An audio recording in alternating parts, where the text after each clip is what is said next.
और कई लोग मारे जाते हैं। अवाम को रोकने के लिए इन पर टैंक्स और हेलीकॉप्टर्स का इस्तेमाल किया जाता है, जिसकी वजह से गुस्सा होकर यह एहतजाज पूरे मुल्क के अंदर फैल जाता है और हालत ये हो जाती है कि आर्मी और अवाम एक दूसरे के सामने खड़ी हो जाती है। अवाम अपनी ही आर्मी को पत्थरों से मारती है तो बदले में ये आर्मी इन पर गोली चलाकर इनको कत्ल करती है। अपने ही लोगों पर गोली चलवाने की वजह से आर्मी के अंदर बगावत हो जाती है और ये लोग आम अवाम को साथ मिलाकर इनको ट्रेनिंग देते हैं और एक आर्मी खड़ी करते हैं जिसका नाम रखा जाता है फ्री सीरियन आर्मी, जिनका मकसद होता है सीरियन आर्मी से लड़ना और सीरिया को आज़ाद करवाना।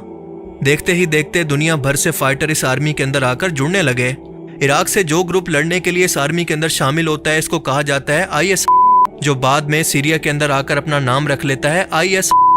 अस्सलाम वालेकुम दोस्तों, कैसे हैं आप सब। आज की वीडियो बहुत इंटरेस्टिंग होने वाली जो कि हंसी टीवी की तरफ से है। हाल ही में हम जानते हैं कि सीरिया में जो फतह हुई है, जो कॉन्फ्लिक्ट हुआ है, उसके बारे में चीज़ें जो है वो आसान हो गई है। उसी के बारे में आज इस वीडियो में काफ़ी ढंग से इन्होंने एक्सप्लेन किया है कि क्या क्या चीज़ें वहाँ पे कॉन्फ्लिक्ट है और वहाँ पर जो मेजॉरिटी है वो 74% सुन्नी लोगों का है और 16% जो है वो शिया का है। वहाँ हुई थी कॉन्फ्लिक्ट कैसे हुआ, क्या क्या चीज़ें अभी वहाँ पे जो है वो बांग्लादेश में भी जो चीज़ें हुई थी उसके बाद वहाँ पर मेजॉरिटी जो है वो सुन्नी की क्यों हुई, इसमें सारी चीज़ें इन्होंने कवर किया है अल्हम्दुलिल्लाह।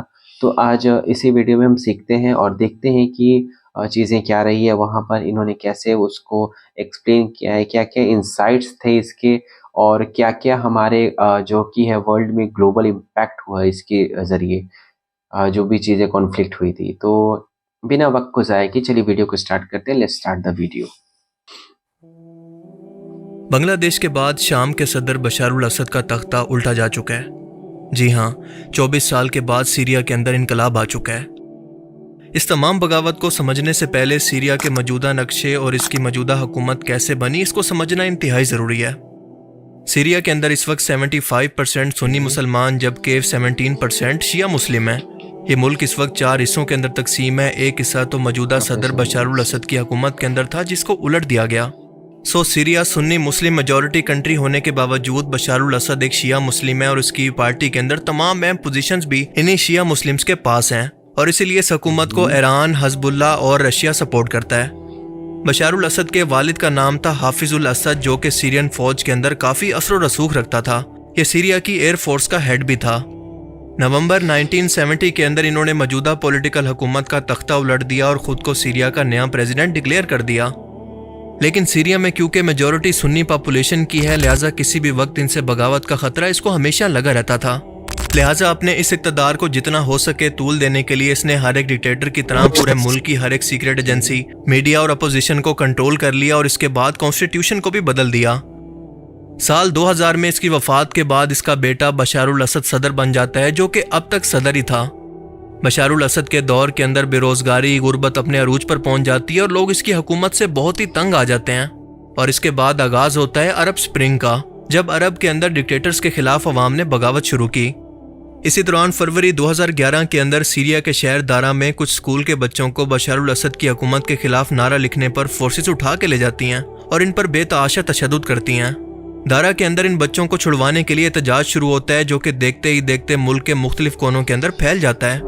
बच्चों के साथ किया गया ये टॉर्चर और ये मामला हद से ज्यादा बढ़ जाने के डर की वजह से इनको छोड़ तो दिया जाता है, लेकिन इनकी हालत देखकर यह एहतजाज अब मजीद बढ़ जाता है।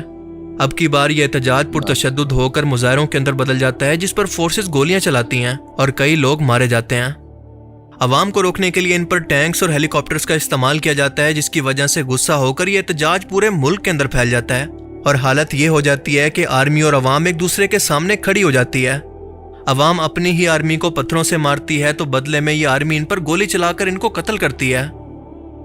अपने ही लोगों पर गोली चलवाने की वजह से आर्मी के अंदर बगावत हो जाती है और ये लोग आम अवाम को साथ मिलाकर इनको ट्रेनिंग देते हैं और एक आर्मी खड़ी करते हैं जिसका नाम रखा जाता है फ्री सीरियन आर्मी, जिनका मकसद होता है सीरियन आर्मी से लड़ना और सीरिया को आज़ाद करवाना। देखते ही देखते दुनिया भर से फाइटर इस आर्मी के अंदर आकर जुड़ने लगे। इराक से जो ग्रुप लड़ने के लिए इस आर्मी के अंदर शामिल होता है इसको कहा जाता है IS, जो बाद में सीरिया के अंदर आकर अपना नाम रख लेता है IS। इस लड़ाई और बदअमनी का फायदा उठाकर शाम की कुर्द अवाम ने, जो कि कुर्दिस्तान मुल्क की डिमांड कर रहे थे, इन्हें यह मौका बहुत ही जबरदस्त लगा और कुर्द आर्मी ने इस मौजूदा तमाम इलाके पर कंट्रोल हासिल कर लिया, जो कि इस वक्त भी इनके पास है। कुर्द नस्ल सीरिया के अलावा ईरान, इराक और खास तौर पर तुर्की के अंदर बड़ी तादाद के अंदर पाई जाती है और ये इन तमाम मुल्कों के कुछ हिस्सों को मिलाकर एक नया मुल्क कुर्दिस्तान बनाना चाहते हैं, जिसको अमेरिका सपोर्ट भी करता है। और इस वक्त सीरिया के अंदर ये कुर्द अवाम एक ही वक्त के अंदर बशारुल असद समेत तुर्की से भी लड़ रहे हैं, ताकि तुर्की को कमजोर करके इसको भी कुर्दिस्तान के अंदर शामिल कर सकें। आहिस्ता आहिस्ता दुनिया के बाकी मुल्क भी इस जंग के अंदर शामिल हो गए, क्योंकि ईरान ने हर तरह से असला और अपनी आर्मी से भी बशारुल असद की मदद की कि इस बगावत को रोका जा सके, लेकिन ऐसा मुमकिन ना हो सका।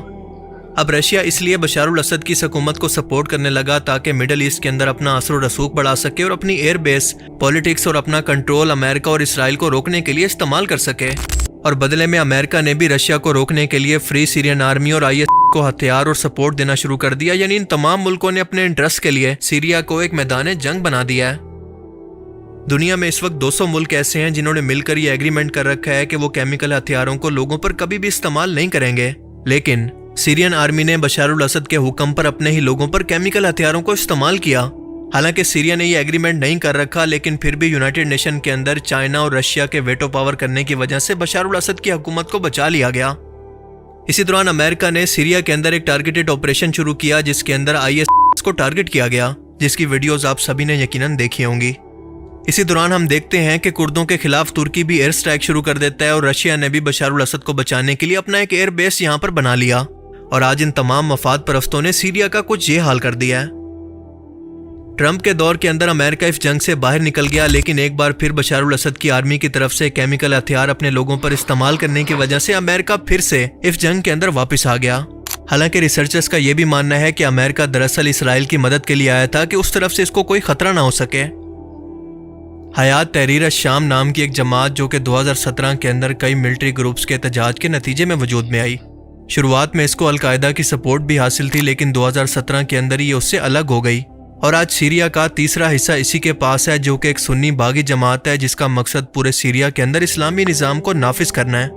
और इस तहरीक को तुर्की, यूक्रेन और कतर सपोर्ट करते हैं। तुर्की इसलिए कि कुर्दों को रोकने के लिए इसको इस्तेमाल कर सके, जबकि कतर इसलिए कि सुन्नी मेजॉरिटी होकर यहाँ पर बशारुल असद की शिया गवर्नमेंट रूल करती है, और यूक्रेन इसलिए कि बशारुल असद को रशिया सपोर्ट कर रहा है, जबकि सीरिया के एक और हिस्से गोलान हाइट्स पर इसराइल ने कब्जा कर रखा है। हाल ही में सुन्नी तहरीक ने बशारुल असद की हुकूमत के अंदर मौजूद हल्ब या अलेप्पो शहर पर कब्जा करके दारुल हुकूमत दमिश्क जाने वाले अहम तरीन रोड को अपने कब्जे में लेकर दमिश्क की तमाम अहम सरकारी इमारतों, मिसाल के तौर पर एयरपोर्ट, रेडियो बिल्डिंग्स, बशारुल असद के सरकारी महल और यहाँ के गवर्नमेंट ऑफिस पर कब्जा कर लिया है। और आप जानते हैं कि किसी मुल्क के कैपिटल और सरकारी इमारतों पर कब्जा, इस मुल्क पर कब्जा तस्वुर किया जाता है। इस दौरान सीरिया की फौज ने आसानी से हथियार डाल दिए और कोई जंग या खून खराबा नहीं हुआ। अब तक की इतलात के मुताबिक बशारुल असद सीरिया छोड़कर भाग चुका है और उसके त्यारे के बारे में भी ये खबरें आ रही हैं कि शायद वो कहीं पर क्रैश कर चुका है। इस वक्त तक जब तक मैं ये वीडियो रिकॉर्ड कर रहा हूँ, उसके बारे में कुछ कंफर्म नहीं है कि वो जिंदा है या फिर इस क्रैश के अंदर मारा गया। लोग इसकी सरकारी रिहाइशगाह के अंदर घुसकर इसके तमाम सामान को लूट चुके हैं। अब सबसे अहम सवाल यह है कि सबके बाद आखिर क्या होने वाला है। देखिए, अमेरिका के लिए तो ये बहुत ही खुशी की खबर है, क्योंकि इसराइल गजा जंग के अंदर हजबुल्लाह, जो कि ईरान का प्रॉक्सी ग्रुप है, जिन हथियारों से इसराइल पर हमला कर रहा था, वो दरअसल सीरिया के रास्ते लिबनान आ रहे थे, जहां से इसराइल पर अटैक किया जाता, लेकिन अब वो रास्ता बंद हो जाएगा। दूसरी तरफ रशिया यूक्रेन वॉर के अंदर इतना उलझा हुआ है कि चाह कर भी बशारुल असद की हुकूमत को नहीं बचा पाएगा। यानी अमेरिका रशिया का इन्फ्लुएंस सीरिया से खत्म करने के अंदर ऑलमोस्ट कामयाब हो चुका है। और इसीलिए कुछ लोगों का यह भी मानना है कि दरअसल इस सुन्नी जमात को अमेरिका ने इस हमले के लिए फंड किया है, क्योंकि इसके अंदर अमेरिका का ही मफाद था। और दूसरी तरफ खबरों के अंदर भी ये रिपोर्ट हो रहा है कि इस तहरीक के कमांडर ने इसराइल से कहा था कि इस हमले के अंदर आप हमारी मदद करें, यानी एक तरफ से हम हमला करें और दूसरी तरफ से आप हमला करें, ताकि बशारुल असद की हुकूमत को मुकम्मल तौर पर प्रेशराइज करके ख़त्म किया जा सके। देखिए, मैंने तो आज तक यही देखा है कि अगर दुनिया के अंदर कहीं पर भी जंग होती है तो आप आंखें बंद करके ये कह सकते हैं कि इसके अंदर US ज़रूर शामिल होगा। अब मामला ये है कि ये बात तो कंफर्म है कि सीरिया के 2 टुकड़े होने वाले हैं। सीरिया इसके बाद अलग अलग हिस्सों के अंदर तकसीम हो जाएगा और ये इसराइल के लिए ग्रेटर इसराइल की तरफ पहला कदम है। ज़रा इसके ग्रेटर इसराइल नक्शे के अंदर देखें तो सीरिया का इतना हिस्सा इसे आज नहीं तो कल कब्जाना ही था, और जैसे ही सीरिया टूटेगा तो गोलान हाइट्स पर मौजूद इसकी आर्मी इस हिस्से पर कब्जा कर लेगी। और आज भी इसराइली आर्मी इस ग्रेटर इसराइल का नक्शा अपने यूनिफॉर्म पर लगाती है। इस नक्शे के अंदर मिस्र, इराक और सऊदी अरेबिया का भी एक बड़ा हिस्सा शामिल है। इराक और मिस्र इस वक्त इतनी कमजोर तरीन माशी हालत के अंदर मौजूद हैं कि इसराइल अमेरिका की मदद से इन्हें चाहे तो अभी भी कब्जा सकता है।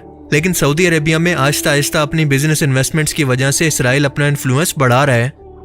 गजा पर हमले के बाद से इसराइल ने इस ग्रेटर इसराइल की शुरुआत फलस्तीनियों को एक छोटे से हिस्से के अंदर कैद करके कर दी है और अब वो वहां पर माइनॉरिटी बनकर रह चुके हैं। और अब अचानक से सीरिया के टूटने के बाद ग्रेटर इसराइल का ये प्लान अब हकीकत बनता नजर आ रहा है। और इस केओस की सबसे बड़ी वजह थी बशारुल असद की जिद और अना, जिसने इस हंसते बसते मुल्क को इस नहज पर पहुंचा दिया और तमाम मफाद परस्तों को मौका दिया कि अपने फायदे के लिए ये इसको नोच नोच कर तबाह कर दें। लेकिन आखिरकार हमेशा की तरह इस डिक्टेटर के इक़्तिदार का सूरज भी आज गरूब हो गया और हमारे पीछे ये सवाल छोड़ गया कि क्या सीरिया मुस्तकबिल के अंदर इस ना खत्म होने वाली जंग से कभी निकल पाएगा। अब इसके आगे हालात क्या रुख लेते हैं ये तो हमें आने वाला वक्त ही बताएगा। लेकिन आप इस बारे में क्या सोचते हैं? अपनी कीमती राय का इज़हार कमेंट सेक्शन में जरूर करें। चीजें होती है ना कि अगर आप जिद पे अड़े हो, यकीनन कोई भी चीजें जो होती है, फैसला जो हम लेते हैं, अगर वो हमें जिद है तो कभी कभी जो जिद है ना हमारी बहुत घातक और बहुत ही एक बुरा वो चीज़ें वाक़या बन जाता है, वाक़या में तब्दील हो जाता है। हम उसको लाइक तसव्वुर भी नहीं करते हैं कि वो चीज़ें जो है वो हमसे कब होके क्या उसका रिएक्ट होने वाला है, क्या रिएक्शन होने वाला है, ये चीज़ें हमें पता भी नहीं होती उस बारे में। तो बिल्कुल भी ऐसा हमें अपने अंदर से वो चीज़ें जो है नहीं लेनी, सोचनी चाहिए कि जो हम फैसला ले रहे हैं वो जल्दबाजी में ले रहे हैं, सुकून से ले रहे हैं, इत्मीनान के साथ ले रहे हैं। अगर आप ज़्यादा बेबस होकर वो चीज़ें फैसला अचानक से ले लेते हो तो कभी कभी जो फैसला होता है ना हमारा वो गलत हो जाता है। वो बिल्कुल भी हम उसके बारे में सोच भी नहीं सकते थे कि ये यकीनन ये जो हमने डिसीजन लिया है ये गलत है या नहीं है। उसका अफ़सोस हमें बाद में होता है और ये चीज़ें हमें काफ़ी उस वक़्त तक देर हो जाती है। तो कभी भी आप कोई भी डिसीजन लीजिए किसी भी चीज़ के लिए, या तो आप पॉलिटिक्स में हो या फिर अपनी बिज़नेस में हो या फिर आप कोई भी ऐसा काम कर रहे हो, एज़ अ जॉब पर्सन भी हो, सैलरीड पर्सन हो, तो आप किसी भी डिसीजन को इत्मीनान से लें, सोच समझ के लें, ताकि आपको बाद में उसके लिए रिग्रेट ना हो अंदर से।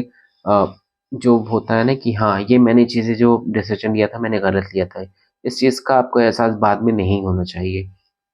इसलिए कभी भी डिसीजन लो तो सोच समझ के लेना चाहिए। तो उम्मीद करता हूँ आपको वीडियो पसंद आई होगी और मिलता हूँ आपसे नेक्स्ट वीडियो में। तब तक के लिए अपना बहुत ख्याल रखिएगा। अस्सलामु अलैकुम। दुआ में ज़रूर याद रखिएगा।